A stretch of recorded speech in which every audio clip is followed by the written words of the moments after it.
আজকে সুন্দর একটা অনুষ্ঠানে এসে আমার মতো নগণ্য কিছু বলার সুযোগ পেয়ে গৌরব বোধ করছি। সময় যেহেতু কম, আমি আমার মাকে অনেক ভালোবাসি। মাকে নিয়ে একটা কবিতা উপস্থাপনের চেষ্টা করছি। কবিতার নাম প্রিয় মা জননী, মোহাম্মদ শামীম মিয়া। মায়ের কোলে জন্ম নিয়ে শিখেছি তার মধুর ভাষা, মাঝে আমার সেরা কাব্য শোনার চেয়ে অতি খাসা। দেশ কিংবা বিদেশ থাকি মায়ের মুখটি চোখে ঘুরে, যেথায় থাকি মায়ের টানে সদা আমার অন্তরপুরে।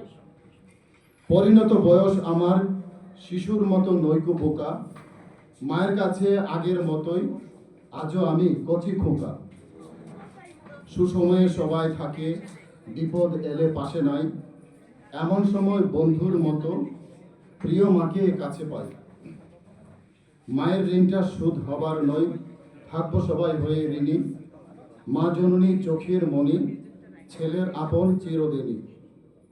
বাবা আমার পরপারে ফিরবে না আর সত্যবাণী, মায়ের স্নেহ আদরে পাই বাপ শূন্যতার ছায়াখানি। প্রভুর কাছে প্রিয় হতে মাকে সেবা প্রদান করো, ভুলে কোনো কষ্ট পেলে পেতে জান্নাত চরণ ধরো। মায়ের সদায় থাকলে ভালো, তোমার আমার জীবন ধন্য। মাঝে সবার পরম পাওয়া, জগৎ পানের সুখ অরণ্য। মায়ের আঁচল কুসুম বাগান, ছড়ায় শুধু মুকুল সুবাস।